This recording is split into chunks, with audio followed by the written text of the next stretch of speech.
Hey, it's Tuesday, and that means it's Blogs on Balls here on blogs.co.za. Big thanks to Ian, the morning show here on Balls. If I sound a little bit hesitant, I am driving the show today. Ian has given me a crash course of all of that's what a song is, this is what a microphone is, and that is what a mouse is. Those are the three things I'm driving with today, but more importantly, there is a lot of sport to get through.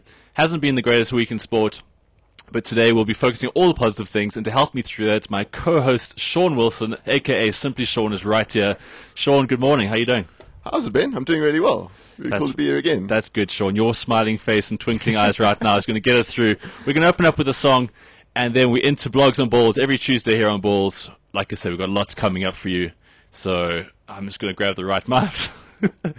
Yeah, this is going to be a slight teething process, but here we go. First up, first weekend, I know you're laughing because we're about to talk Aussie derbies. Well, briefly. First weekend of Super Rugby. Any surprises for you there? No, not at all. I think it was as we predicted on the show, really. Well, maybe. I didn't think the Brumbies would be that comfortable to it. The scoreline might have flattered them slightly. I think it was like a 24-point win in the end. 24-6, I think it was. 24-6, yeah. But that's 7 points right of the death. Very flattering. But the thing is, the Reds were never really in it. No, really missing Horwell, really missing Genia. And, yeah, without those players, Quade Cooper just becomes another number 10. It just looked listless, to be honest. It just really didn't go forward for him as well. Like you say, Cooper just couldn't get the attack going at all.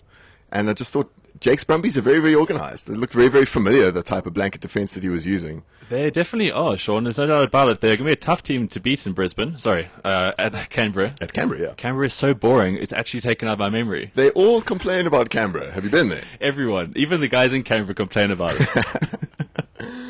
Okay, moving right along, Rebels Force. Should we even talk about that? It was entertaining. It was entertaining for those that took a little time out on a Friday to see it. Yeah, it's entertaining, like watching two 8-year-old girls complaining about outfit choices. It's no big. It wasn't too bad. Look, I mean, I don't think either side are going to be contenders this year. You know, you might see a bit of improvement from the Rebels, but it's just going to get harder for them as the season goes on. I don't think the squads go much further than the 15s you saw on the field in that game. Okay, well, we are going to actually move away from that because one of our features today on What's Hot on the Internet is actually a piece by you. Well done. You featured on Blogz. So this pretty much is the pinnacle of life right now. And you've touched on what we learned from the first weekend. So we're going to move straight along and go to the fast which does not want to die.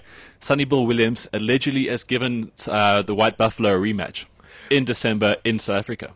Yeah, there's a couple of things that caught my story about there. One is that the promoter said that it's being moved to December on principle. Should we mention his name, or is he just going to be known promoter? Let's just go promoter. I don't want to deal with a seedy guy at all. So he said that the fight's going to be moved to December on principle.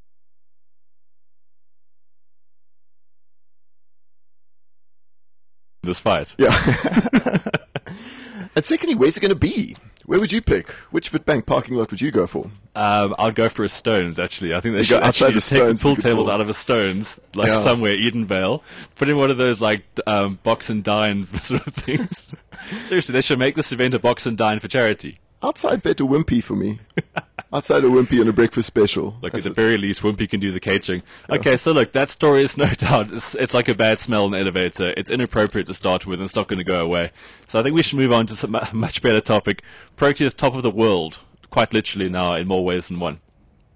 Yeah, and there's quite a bit of prize money attached to that now. Well, we're chatting to Ian and Spike on this in their show earlier. Now that ICC has made such a big hoo-ha about this world number one thing with the mace and all that kind of stuff, they get $450,000 to split across the team. Yeah. Now that basically means because they are so far ahead, they can actually now stay ahead for the rest of the year. That guarantees them that money. The cutoff date is April 1st, I think. So every time the world number one on April 1st happens, then they get the prize money. That's a pretty unfortunate date to have such a big occasion. It was. It was. I'm world number one. I've got a mace. April Fools. No, really. I've got a mace. It's quite a bit of money. And that's all for the players, right? Is that not? My understanding, Sean, is that it gets taken across the players, but that's the full squad, and then it goes into management as well. So even the person given the rub down at the end of the day gets a part of that. Yeah, that's fair enough for me. I just think a lot of people saw that story and went, the CSA administrators aren't seeing any of that money, right? Yeah, well, such as the legacy of the Majolas and all that kind of stuff. But look, there's just so much right about this Proteas team right now. Graham Smith, the 100 Test captain, 49 as Victor. I mean, he's kind of like the Richie McCaw of cricket. in many ways. I know Richie has a slightly better strike record, but still, it's an amazing thing. And now know that his next game, he can be his 50th Test win. I think you just can't underestimate the longevity and the statistical amazing feat that is. If you look at all the different captains with him, they don't come close in competing with experience in the world. No, well, he has just sort of usurped Ricky Ponting, 48 tests as a victor. Yeah, and now Graham just did 49. But it was also the nature and how they won that game. It draws back to when the Aussies were so dominant, and we had them in our grasp a couple of times. And then before you know it, some guy comes in there, scores a cheeky 70, and then does what Vern did and gets the wickets. There were so many times that we could have won against the almost invincible Aussie teams, but like the aura they had around them, we now have, and which we basically just put onto Pakistan. Yeah, you got the feeling with that Aussie team when they were in their pump that they won the game before they hit the field most of the time, really. They were already had the opposition at 23 for 8. Yeah, and so as you say, you'd get a session or two against them, but you know that they'd get you. And we do have this. Like Misbah al-Haq admitted that one of the reasons that Pakistan fell away is that they felt nervous. Yeah. They couldn't take with the occasion or the pressure. Sure. And so that really is a testament to the side that just really keeps improving. That was a top win against a side that played really well against us. Just on that topic, as you know, here on Blogz, the second hour of our show, yes, we have 2 hours, believe it or not. It's come a long way since that hasty 30 minutes last year. In our 2-hour show, the second hour is dedicated to a discussion where we bring in the at Sport Billy Says, that mysterious character that lives in Neisner. I can give you his real name if you want, but it's quite boring. Today's discussion is, what is the best current World 11 in Test cricket? Now, obviously, it's going to be dominated by South Africans, but if you tweet us at Ballz Radio on Twitter, you can basically be part of the conversation. So just start sending your tweets in about who you reckon should be in the Test 11. World Test 11, and we'll get to that in the second hour of the show. So, Sean, let's actually just go away from the protests right now, but staying with cricket, I saw a headline, Cobras pummeled by de Kock.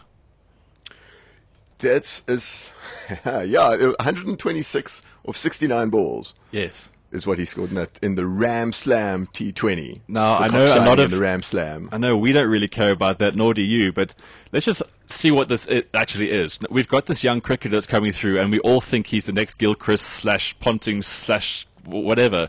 There is such a big reputation around this guy already, and he's going to be an amazing limited overs player. I think he is our natural successor to Boucher. 126 of 69. I think at one stage the Lions needed 100 off like 50 to win that game. Yeah, they were chasing a big score. Yeah, and the Cobras are a good side. As memory serves, not that I watch domestic cricket, but they do a lot. They win trophies. They're a good side. They're good players. Yeah, I mean, the confidence is high. It's most of the squad that just won the Sunfoil series. Yeah, and Hess Lighty coming in and just blitzing them. Yeah, I didn't see the game. It was the bowling attack that included Rory Kleinfeld in it. Don't worry, sure, no one saw the game. No one saw that at all. No, he's a top player. Look, succession with wicket keepers is always a hard thing to go through. We were spoiled with 15 years or so of Mark Boucher, where it was kind of a non-negotiable. Yeah. And we were always at a question mark, what would it be after him? Would it be AB de Villiers or not? And now that's been answered, but even to an extent, that's not even answered through all formats for the moment. Sure.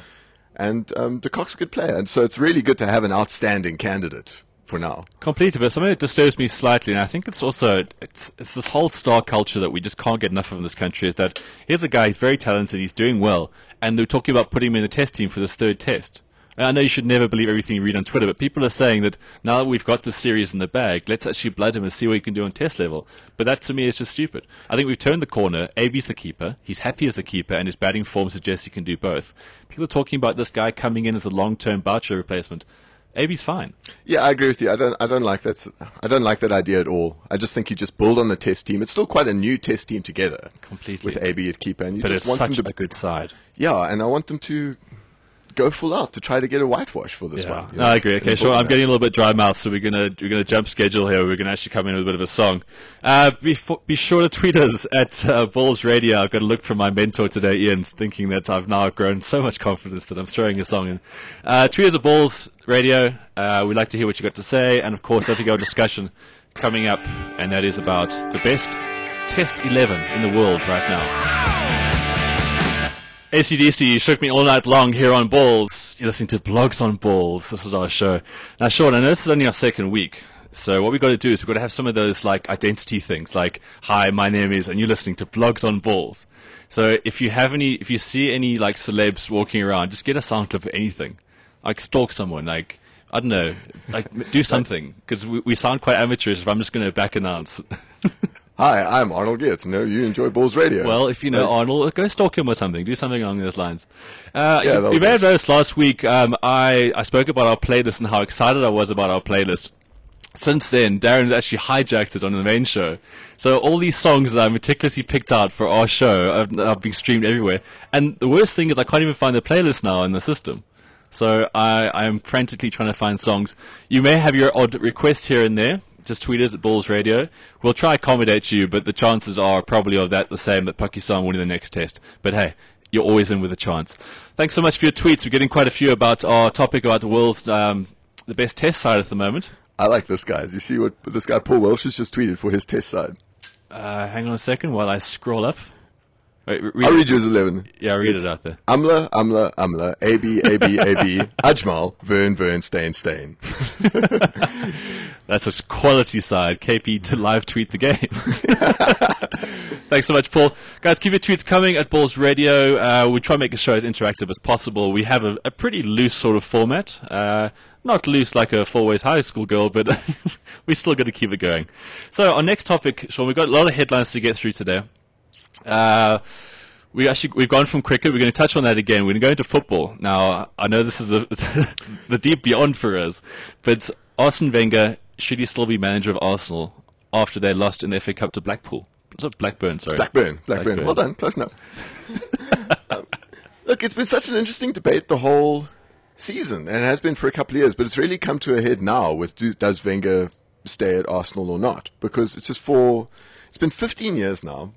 He did a hell of a lot for the club, and it's just that question, do you hang on to the past or do you go forward? The last couple of seasons before this, it always seemed like Arsenal weren't there, but there was always a big result against a big team to give their fans hope. Yeah, there was a chance. That it was something around the corner. But it's just not really happening this season. They seem to be good for goals against the smaller teams, lose to the odd smaller side, and they're just not competing with the big guys at the moment.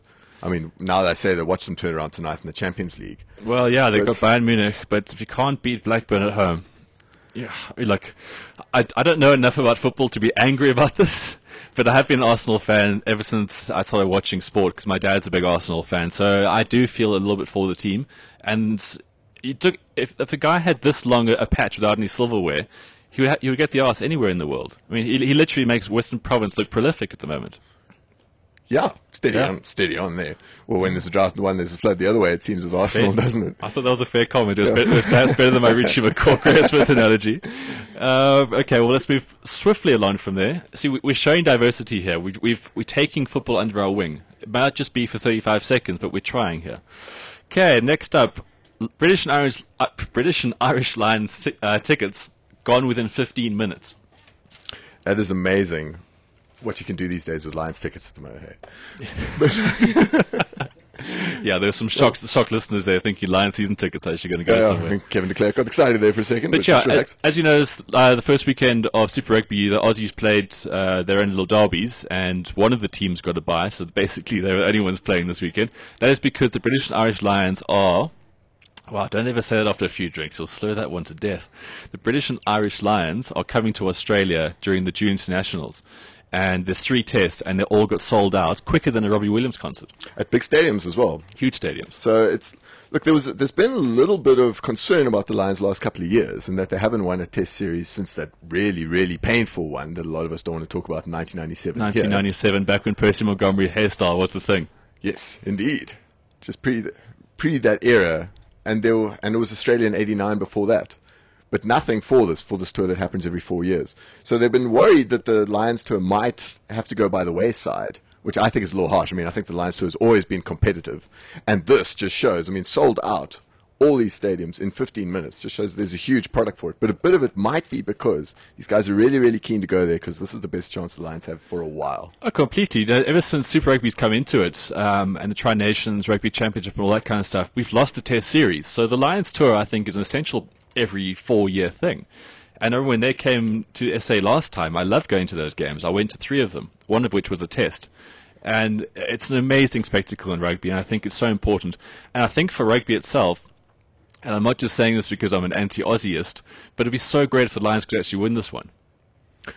I think, it's like emotionally, I'm not too sure who to support. I would just like it to be a really, really great series, as I'm sure it would be. I might just sit back and watch and enjoy the first test, and then whoever lost the first test, I'll support them in the second test, just so that we can have one that goes down to the wire. Well, look, it's definitely a Blogz topic coming up. We're going to talk about that Lions series closer to the time. I think it'll be quite nice because Super Rugby, as you know, is very long and drawn out. We might need a bit of spice. Moving on to things not rugby or cricket. This is another new area for us, tennis, women's tennis. Serena Williams is now the oldest world number one in the history of the game. Yes, she is. Okay. No, so she just supposed Azarenka was one who was the current who was the holder. She was the current holder, I think. One of the very loud Eastern Europeans on the TV. They're all interchangeable, in my opinion. But she has basically surpassed Chris Evert. Chris Evert? Chris Evert is her. Yeah, she was a belter back in the day. I think in the 80s she was like the cornucopia of the clay and all those kind of things. Yeah, so she's 31 years old. She's my age. But she's much stronger, much fitter, and much meaner than I am, and she is now the oldest world number one in tennis. That is a little scary that the age 31 makes you the oldest ever to dominate the tennis field. But I think also it's quite a reflection that tennis is a young man's game. If you look at... Sorry, Maz is laughing uncontrollably. There's obviously something on Twitter which I... No, it's just me. Okay, fair enough. So tennis is clearly it's a young person's game. That there's such a big deal about a 31-year-old Serena Williams. Indeed. Yeah, sure. Interject. I'm talking in circles now. Let's get out of here. Let's get out of here. Okay, let's go to our last headline before we get into some more interesting topics. The Sharks Stadium sponsorship is up for grabs. Mr. Price is not going to renew it. They will still be the title sponsors of the Sharks, but it will no longer be Mr. Price Kings Park, which gives me an idea. Now, I need to run this by management, but how awesome would it be for it to be Ballz Kings Park? I think it would work well. I think it would attract the Sharks' target audience. We'll get Billy on this one as well. Ballz Kings Park. It's got such a lovely ring to it. Ballz King Park. Hosting the Sport Billy Sharks. Darren's a massive Sharks fan, okay? And he's got connections. I'm sure we can scrape together enough money. He can get a deal. Ballz Kings Park welcomes the Stormers. Yeah. Sorry, I'm also drifting off. There's a certain ring around the Simply Sean Stormers as well that makes me dream. Yeah, okay. Good luck finding the money, buddy. We're going to go to another song. We've got Martin Solveig coming up now. I just got to press the on button first. It's always a good one. Keep the tweets coming at Ballz Radio. We're going to be back with what's hot on Twitter right now. It's on Ballz. You're listening to Martin Solveig, The Night Out. I love these backlink things. They're so brilliant. Right, we're going into Tweets of the Week. This is when we basically find what's interesting on the internet, in the world of Twitter, sorry. And there are some spicy characters out there. We do have our favorites, so you'll notice a pattern going forward. We're going to start with, Sean? Let me guess. Yeah. Is it Mr. Player? You bet it is. Valentine's Day last week, and old Dark Knight, man of every woman's heart, had this to say, at Gary Player: Happy Valentine's Day to all the special women in my life, and to all the others around the world that us men could not live without. Now, I looked into this tweet, and the response was overwhelming. Literally, women all mostly between the age of 44 and 48 were all over this. Oh, what a sweetie, what a guy. Speaking of which, morning, Darren. So I am driving. Look at me. Yeah, look, no hands. But it's quite something that Gary does have quite an audience. And if you are to actually Google Gary Player, look, some guys do it. Google image search Gary Player, and look how many women he's around. The man is, as the name suggests, a player. Don't look at me like that, Sean. You know he is. I know he's a player. I'm still up on the Googling Gary Player constantly. No, but really, you must follow Gary Player. It's an entertaining endeavor. Okay, we touched on the Proteas earlier, and I actually must say, and I was always a bit of a skeptic in the past, I love the Aussie coverage of test matches, but now suddenly the SA team with Supersport has now really raised their game. A lot of us got to do with the fact there's a Mason in the studio, but they've actually become quite interesting. Like, they had Simon Dool from New Zealand. He was very interesting. Then now they've got Ramiz Raja. Also, very interesting. Nice insights. They have this lovely balance between Pommy's enthusiasm, Kepler's sort of... Kepler's grouchiness. Sternness. You need one. Let's go with stern. But yeah, it's a nice balanced opinion set. Now, what they also do is that if you, with the hashtag of SS Cricket, can now get involved. But now, when this started, like, you know, I have the odd SS Cricket tweet, but my Twitter avatar has half a woman's buttock. So I don't think I'll ever be on the screen. But some of the stuff is just so inane and boring. Like, so great to see the Proteas winning. And, like, really great game. Go Proteas. Like, that's not going to help anybody. So much so that Mike Hazeman, one of the more colourful individuals in cricket, you just have to listen to him calling Kepler Chopper to realise this. We'll get into that some other time. But now, Mike Hazeman on Supersport.com put out basically a challenge saying, let's use Twitter properly. And it was actually a really good article because he went into the fundamentals of Twitter, the reach it has, the growth it has. And he said, if you're going to tweet SS Cricket, let's make it interesting. Let's make it worthwhile that we can put on the screen. So, this is a guy that I follow on Twitter, and I've got to say, he's probably the greatest Photoshop artist known to sport. Now, Mike Hazeman, this is the tweet. This is now post the match. So, time for me to thank those that took notice of my Twitter challenge on Supersport.com. Tweet content was much improved. Thanks. He also went on to about the fact there was like 50,000 tweets over the 4 days of cricket. So, Warren Smith at Mr. Smith Machine, he sent out a tweet. Nice to have a tough contest between these test teams. Pakistan and Proteas going hell for leather at each other. Hashtag SS Cricket. Now, he sent that. And now on screen, what Supersport broadcast was, at Mr. Smith Machine, nice to have a tough contest between test teams, Pakistan and Proteas creating a fantastic match to watch. Can you believe that they edited it? Can you believe that they did that? But can you imagine the amount of drivel that comes through that somebody takes that tweet and then actually edits it? And that's like they need to edit that tweet. Like they'll see a whole bunch of that. Look at that as the diamond in the rough, but this needs work. This needs work. We're taking out hell for leather, and we're going to put fantastic match.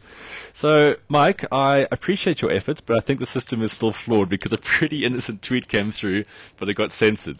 But no, at least they're trying to make inroads. You know, we had actually one of our first blog topics was the fact that broadcasters are so boring, and at least they are actually taking. Like, I wouldn't say it's because of us, but they're making great strides. So, all credit to you, Supersport. Moving on to someone that might actually become a full-time feature here on the Twitter search is Ballz' very own John Walland. Now, John's known for his fantastic punditry. I don't know if that's the right word for John. Oh, yes, it is. Oh, yes, Look, John's a fan of puns. So what John will normally do is that he'll follow John Walland, at John Walland. That's John and then WALLAND. Now, what John does, mostly in the early hours of the morning, when obviously morning has broken, sparrows are singing, John comes out with some absolute polas in the motivation stakes. Let's give you an idea. Be kind to unkind people. They need it most. Thanks, John. No one from experience there. No one ever injured their eyesight by looking on the bright side of things. Yeah, John goes on. Nothing is really lost until your mom can't find you. Maz, you probably know this. What is John actually growing in their vegetable garden? That's probably the question for the show on the Ballz Drive this afternoon. Last one from John. It's easier to build up a child than repair an adult. Is that got anything to do with Simon Hill or Darren Scott? I think he gets a lot of flack in the studio. I think he unleashes it with his messages. He always sends us off in the morning, it seems. Always seem to be waking up, haven't had my morning coffee yet, just looking through tweets. And there's John Walland trying to brighten up my day or with life tips, etc. Trust me, Sean, with tweets like that, I think John deserves all the stick he can get. Now, we're going to go take a quick song break because, again, the next topic is actually quite large. It almost needs its own feature. It's the Aussies on Twitter. Yes, you know what I'm talking about. Quade Cooper, talking about Shane Warne, and of course I'm talking about a certain James O'Connor. Something for the ladies, a little bit of Cardigans, Loveful. Sean, apparently that was actually dedicated to you, for your beloved Wolves. What does that mean? Keegan Kruger is tweeting you that one. He is referring to, you might not know this, but Wolves is my football team. Oh, God, that sounds boring. Okay, let's get back to Twitter. As I said, we got this is actually going to become a full-time feature. It's actually Aussie Watch on Twitter, and we're going to open up. Let's make sure my desk is going well here. Bear with me a second. That's up. You can all hear us. Fantastic. We're going to start with It's a lot more dramatic than it sounds, folks. We're going to start with Quade Cooper. Now, Quade, no longer boxing. He's now full-time onto his rugby career until he finds another insurance salesman with a death wish. On the bus, okay, at Quade Cooper, on the bus to Captain's Run. Surprisingly, no apostrophe on the S there. No, he's pressed for 140 characters. There's no time for apostrophes. On the bus to Captain's Run, final training session. This time last year, my pet fish Mofo was sick and passed away. Damn, missed that Mofo. Oh, wow. There's so much mofo in that tweet. Oh, I just hate the slip culture so much with these guys. But Sean, it's like watching bad soaps though. Like you can't actually get enough of this guy's tweets. It's like a sore tooth that I just cannot stop. Yeah, but it gets better. Quaid, that is. This is now early hours of the Aussie morning, and Quaid can't sleep. He might have the same problem, but with James O'Connor about not being able to sleep on match days. Needing peppermint tea and all that. Remember last week? Yeah, what was a green tea in a Ryan Gosling movie to calm down after a big game? And Ryan Gosling, and I'm good. Quaid Cooper, come back to my room, you ass. Only if you stop those yuck farts. He's referring to Dick Bione saying, talk to me. Oh, please save that for the DM, you guys. Yeah, it's so funny watching this bromance develop between these players. It's really great. The Quaid train, I think they call it. Yeah, I think they're all on the Quaid train. Okay, now we're going to save the best to last. So we're going to quickly jump forward to James O'Connor. I love this guy. Well, not really, but now we give James a bit of stick, but at the same time, he's actually good. He's good value. This guy, as you might have noticed, I think Sean, you mentioned it quite well. His hairstyle on Friday's match against the Force was just words cannot describe. It was cornrowed ponytail effort. That's the thing. For all the pictures I just saw the cornrow before the match kicked off on Friday, and I thought, well, that's pretty out there, James O'Connor. But then I saw the ponytail as well. That was that just took me totally over there. He looked like a Polynesian mud hut on his head. It was weird. But anyway, James has since shaved his head, and he managed to raise 10,000 Aussie dollars for autism in the process. This week? Yeah. Brilliant. So now, look, I didn't know that. He looks 11, but he just raised $10,000. So well done, James. But you're not going to escape the scrutiny of this panel. No. At James O'Connor, 832. This is the day after Valentine's Day. Fitting. Good luck, Quaid Cooper. Do your thing, bro. Looking forward to that 1-2, baby. Showtime, carve up, can play. Jeez. The hashtags are just golden. Can play. The hashtag is gold and ambitious. He's brilliant. But now, this could be the sign of Armageddon. Not sure just yet. But it appears that James could be creating a boy band. And we've got speculative proof right here. James King, at Rebels James King, he appears to be in the Rebels squad. I've never heard of this guy. Anyway, off to singing lessons tonight with the brothers at James O'Connor and Curtly Beale. Wishes luck. Hashtag watch this space. I'm not going to watch your space. Again, it's like a car crash. You can't help it. But seriously, can you imagine James O'Connor? Well, you can imagine because it's going to happen. James could be starting a boy band. So, begrudgingly, I will keep you up to date on that. With James O'Connor, Quaid Cooper, Curtly Beale in the mix? No, it's Curtly Beale, this guy James King, which we should actually investigate. Yeah, we've got to look at James King. Anyway, carrying on with the Aussies, and probably the scariest thing on Twitter / the internet this week is Shane Warne. Now, we all know Shane was the sort of bad boy of Aussie cricket. He was a smoker, a womanizer, bench drinker, or pretty much the average Aussie, really. And then he met Liz Hurley, and suddenly his cheekbones became more prominent, his skin was more shiny and radiant, and his hair has never looked better. A lot of speculation about Botox, facelifts, tummy tucks. Speculation about Botox? Anyway, let's get into it. At Warren, 888. Lately, I have been referred to as Ken, unfairly by some, but Elizabeth Hurley thinks I look like Barbie. Help. Help indeed. Now, just guys, if you haven't looked at Shane Warne on Twitter for a while, I hope that picture's still up. He hasn't changed it. The one that he's got, that kind of garish one, like staring out at you. Yeah, Sean. I actually don't want to show it. I don't want to ruin the surprise / the horror. But yes, Shane has now. Just say, just be prepared, folks. Just be prepared. We're going to ease you into by not showing, because if we were to show you right now, you wouldn't be able to hear the next 10 minutes of what we've got to say. So, we'll put it this way: it all started by Shane saying, "I'm on Instagram." Okay. Now, if you don't know what Instagram is, well, it's pretty easy. You upload pics, you put a stupid filter on it, and you get people to like it. Yeah, that's pretty much it. That was it in a nutshell. The fact that that's part of my life is also quite distressing. Anyway, Shane is now on Instagram, and because he looks so fantastic nowadays, you bet he is X-proing his face, putting an ammo on it, whatever those filters he paid a lot for that face. He's going to show it off He paid a lot for it. He's definitely going to put a lot into it. So Shane posted a picture on Instagram, right? Which a tweet then followed. Seriously, at Elizabeth Hurley just took this and said Barbie. What am I dealing with? It was his hashtag. Again, these fantastic hashtags. So Shane, he does look like Barbie. It's scary. He then went on to then create more sort of attention around the fact that he's got rather androgynous looks. At Shane Warren, or at Warren 888, still can't believe EH thinks I look like Barbie. Shattered. So now he's posted this pic. He's tormented us, but now he's re-tormenting us. He goes further to include his buddies Quade Cooper and Michael Clark, saying at Quade Cooper at mclark23, can you believe Elizabeth Hurley thinks I look like Barbie? Outrageous. Is Shane Warne mates with Quade Cooper? Yeah, well, when all your homes have wheels on it, I think you'll meet at some central point. So, Twitter was a scary place this week, mostly because of Shane Warne's face. But with all scariness comes a little bit of solitude, a little bit of right place. You know where it's coming from, Sean? Where is it coming from, It's coming from at Mr. Gary Player. Oh, he's back, just running it all. Now, as you all know, Gary may be 77 years old, I think. Yes, but what does it matter when the man's immortal? No, it doesn't. He still travels. Anyway, at Gary Player. Heading home to my horse farm today for a short break. Looking forward to visiting at Fancourt Golf with BMW, a truly great golf resort. And Sean, I'm going to make you jealous here for a second. I am actually going to Fancourt as well when Gary's there, and I get one-on-one time with him.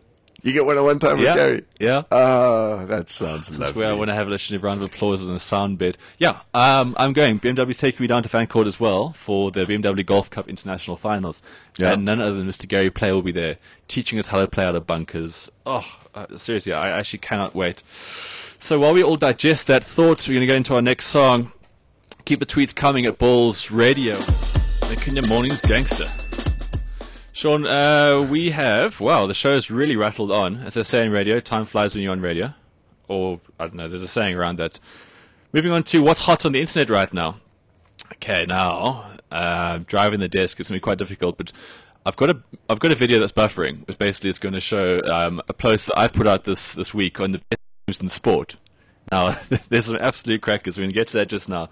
First up, though, last week we spoke about Alt Cricket on Twitter, and the Alternative Cricket Almanac is the site. A friend of mine, a cyber friend of mine, I've yet to meet the guy, but we chat, Nishan Joshi. He's a fantastic sports analysis, mostly the world of cricket, but he does double in football. Yeah, he's brilliant. Look, if you don't follow him, you must. Yeah, you must follow at Alt Cricket on Twitter. Now, the English cricketers, I think they've been told they can't be in the IPL. Is that right? Yeah, or they can only be available for only a couple amount of weeks because it clashes with their test schedule. Yeah, so basically what that means is that they never get the full money that the other teams can get, and there's a little bit of bitching that's going around. So what that means is that it opens us up for some satire, which is what we got right here. And on Alt Cricket, there is a parody piece called Red Cross Warns of Humanitarian Crisis in English Cricket Team. So, as you can imagine, these prima donnas will be talking about how their lifestyles now have been compromised, how they might have to only travel first class, or they might have to sell the Dolce & Gabbana sunglasses if they want the next latte. But you got to go onto the site. There's some really, really great writing here. Just a small snippet of the story. Oh, no, it's a really good piece to just really contextualize what kind of problems these guys have. Yeah, it's very much first world problems. I'm just going to read you a small snippet of it. Today we're calling upon cricket fans of all creeds and colours to put their hands in their pockets and support the worsening plight of the English side. Sponsored car so far this year. So that's the tone of this article. It really is great. The alternativecricketalalmanac.com. And those English cricketers, they probably right down there with Aussie rugby players in my book. They're just such snotty little people. They do have a history of getting started. It's still a good team, but they do have a history of really getting under your skin, don't they? Yeah, they do. This is one of the... Sport Billy actually brought my attention to this. It's a great piece about great sport's great paternal invasions. Recently, George North, the Welsh winger's dad, ran onto the field to basically hug him after scoring a try. You can't help it. You watch junior school or high school sports, and there's always those very passionate dads. And I suppose it never goes away. It only gets greater once they hit the pros. I thought it was fantastic because didn't the guy jump from the stands as well? It's not like he was on the sidelines with special dispensation. He dodged security guards to go hug his son after winning a try. Anyway, there's this post on the Telegraph.co.uk. It's about the greatest invasions, basically, by parents. Now, a while ago, Sean, I think this is probably when we were 13, 14. Mary Pierce, She was a French tennis player. Yeah, looked like about early 90s. Yeah. Looked like olive oil. Yes. Yeah, from Popeye. Yeah. Anyway, she had a psycho dad. I mean, there's no other way to describe it. The Oak was a complete nutcase. It's going to read somebody played tennis as a psycho dad? Yeah, funny that one. I'm just going to read you a little snippet a bit from this story. The heading is, That's my girl out there, goddammit. This is the title of Jim Pierce, the dad. Mary Pierce was always destined to succeed in tennis, whether she liked it or not. She went on to win the French and Aussie Open titles, but Dad Jim had a reputation on the circuit long before that. He famously shouted, "Mary, kill that bitch," at an opponent during a match. The opponent was 12-year-old. Other moments of overly protective parenting included thumping 2 fans at the French Open, as well as attacking her cousin at the same venue. This is a special kind of guy, this. Basically, he was banned from the women's tour, and she later began to hire bodyguards and filed a restraining order against him. Amazing. Another absolute classic, but this is a far more innocent story. Andrew Flintoff, retired cricketer / now sort of boxer. His dad came to watch Andrew play. A particularly good day when Andrew was batting. So it starts off. Andrew launched a mighty drive towards the rider stand. Keen club cricketer, Dad of course here, nicknamed Colin Big Hands Flintoff, rose to pouch the ball for a father-son moment of glory. Sadly, he fluffed the chance, dropped the ball, as is Andrew recounted it. He dropped the ball into the lap of Michael Vaughan's mum. He was so upset he was that he dropped it. He then buried his head between her legs where the ball was sitting. It was not a particularly good day for my dad, recounts Flintoff. So, telegraph.co.uk, great paternal behaviour.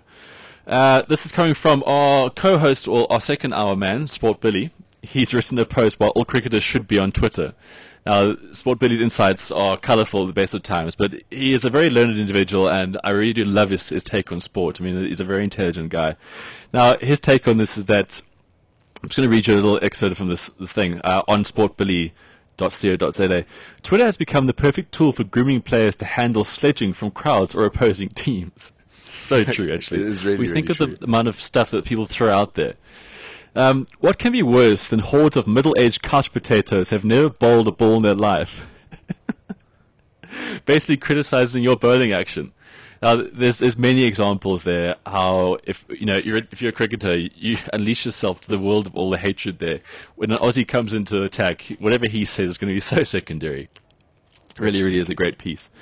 Next up, we have Deadspin.com. They wrote this very cool piece about cricket versus the beer snake. Now, if you watch any cricket in Australia of late, you'll see the beer snake has become a really big feature. Have you seen those guys? Yeah, and that one it was in the One Day International the other day where it just got massive. Up to 100 meters.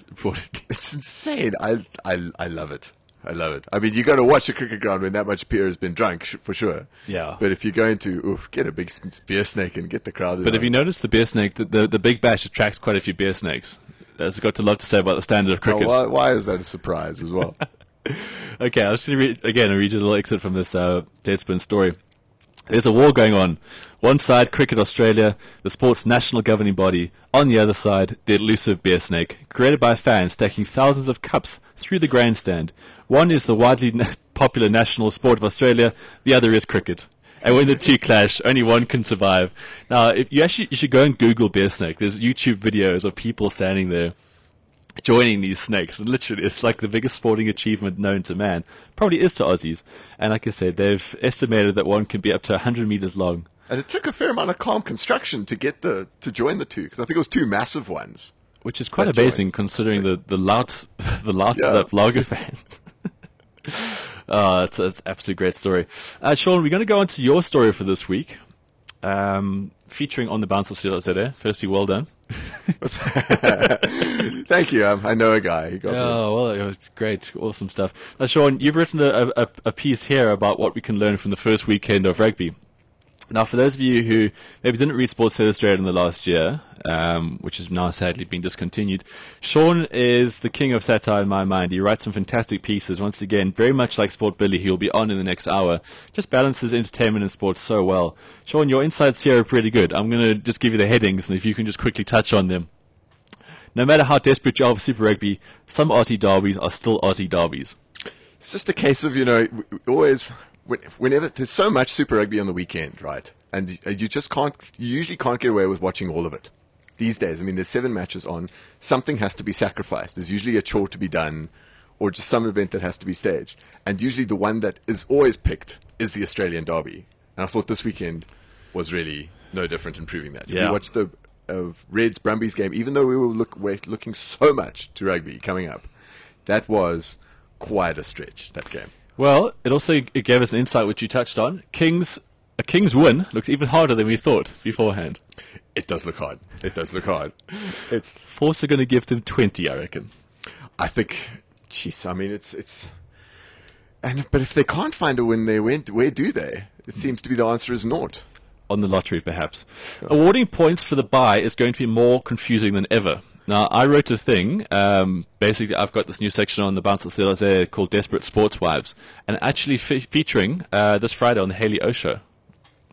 Some people might think it's sexist, but I'm just trying to get sport down to a base level. Yeah. And Desperate Sports Wives was the natural choice. Now, what you've touched upon here is that what happens in Super Rugby is that the moment you don't play, you get a bye, and with that you get 4 points. But now, take us through this first weekend. Well, the thing is, that used to be the formula, but now it's changed because the Australian fixtures have been rejigged. So you have some weeks that are just Australian teams playing, and some fixtures are just weeks where Australian teams won't be playing. You'll only get a bye, so just keep your head on, folks. It'll be over soon. You only get points for your bye when it's on a weekend when other teams from your country are playing. So, for instance, just Australian teams are playing this weekend, except the Waratahs. They're the ones that got 4 points. The other 10 teams didn't. Yeah. So it's just making it so confusing as this tournament's going to go on. We're just going to have to be subtracting 4 points from people all the time just to read the log properly. I can't believe they didn't ditch it for this year. All hail the simplicity of the Duckworth-Lewis system. Oh, it makes Duckworth-Lewis look like a cakewalk, this. Okay, so we're going to rattle on here. Reds with Quade Cooper isn't the same team as much as the Reds with Will Genia. You touched on that earlier. Yeah, I think we've always debated a lot that how much of Quade Cooper is down to Will Genia's genius. Is this like a working class Lennon-McCarthy combination? Yeah, and I must say, I just think Quade looks so listless without him. Yeah, I think he's... And as we touched on last week, the Reds' form really has been so paralleled with Will Genia's form in the past. Yeah, completely. Okay, and last point on your piece, what we can learn from the first weekend of Super Rugby is some awful Super Rugby broadcasting idiosyncrasies are here to stay. Please enlighten us on that most fantastic heading. There are a few ways that things that we've got used to, the way the rugby has been broadcast to us. Like, instead of just the photo on the team photo, you get the corny shot of the guy walking to the camera, folding his arms, looking mean, trying not to corpse with laughter. So Mortal Kombat. Yeah. You get the screen shrinking. We've got the touch screen with that halo coming down whenever Ashton Williams is trying to make a point. Can you imagine the training sessions that got them to that point? Yeah. These are all things I can accept as part of the fabric, but what I can't accept, and I don't think any of us should, and we should all rally around it, is the halftime interview. I think that is the most horrible, pointless thing I've ever seen in a rugby I agree. broadcast. It should be canned. You've got a guy that isn't eloquent at the best of times. You've now got him out of breath. You've got him inside a game. What are you going to learn from it? He's had his head in the scrum for 40 minutes. He's had such a crap view of the game. And now he wants to give his wild insight. Or it makes it worse. 9 times out of 10, the sports analyst goes, so, tough first half, what do you reckon? Yeah. Well, we went behind, and then we went ahead, and then we got to fight to get back ahead. It's basically what they answer every time. Okay, so that's pretty much what's been hot and happening this last week. We're now going to go to our first YouTube video. Sean, this is me riding the desk with authority here. I read a piece on the Ballz.co.za, funny sports names, and it all started from discovering about a skier by the name of Fanny Schmeller. Okay, nice.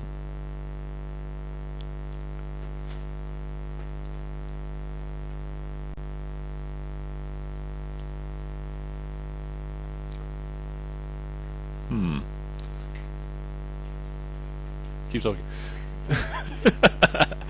Sorry guys, slight technical glitch. We're just trying to get the YouTube video to basically show you this video.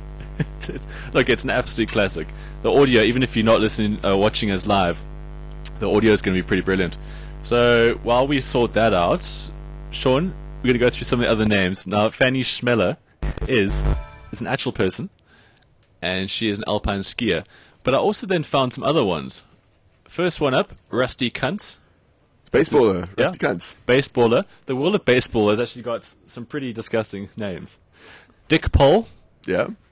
Dick Pole was a big player in the Beavers, his team. Johnny Dickshot. Now, Johnny Dickshot, another great thing about him was that he had a nickname. Yeah, Ugly. Kids had to give Johnny Dickshot a nickname. Yeah, his nickname was Ugly Dickshot. Now, there was some absolute crackers. Misty Hyman. Misty Hyman was there as well. Yeah. Go on to the bouncer Cedos today, the spiciest names in sport. Okay, now it looks like Fanny's back with us. Here we go, Fanny Schmeller. In what sport does Fanny Schmeller compete for Germany? A. Swimming. B. Show jumping. Or C. Skiing?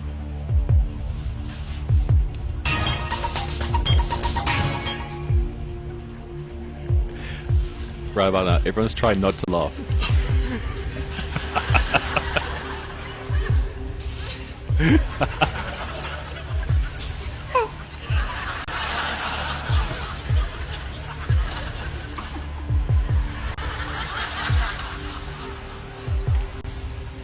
You've put show jumping. Yeah. Why'd you put show jumping? I don't think it's skiing. No, you would know. You would know. Yeah, you'd think. Swimming, it doesn't really have a ring for me like Fanny Schmeller. So I just thought it goes with show jumping.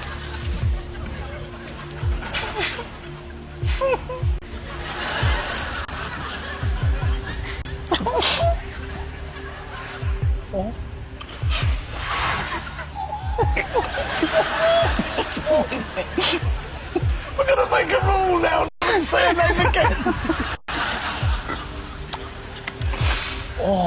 That's right. I'd be straight down the court in the morning if that was my name. I'd have that changed straight away. Right.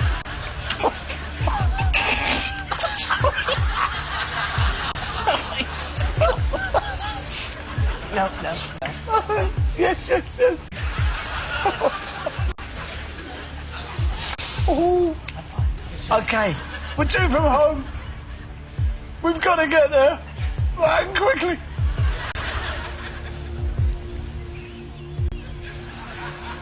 The correct answer is... Oh, you fancy not knowing that? Should have known that. Okay, we're going to play all of it. Basically, that is an actual name, Fanny Schmeller. And she's only 26, so we might actually see her in 2 years' time at the Winter Olympics. Fanny Schmeller's got another future on the show. Fanny Schmeller has got a promising future ahead. Download skill. We're going to take another song, and when we come back, we're going to get into our discussion section with none other than Mr. At Sport Billy Says.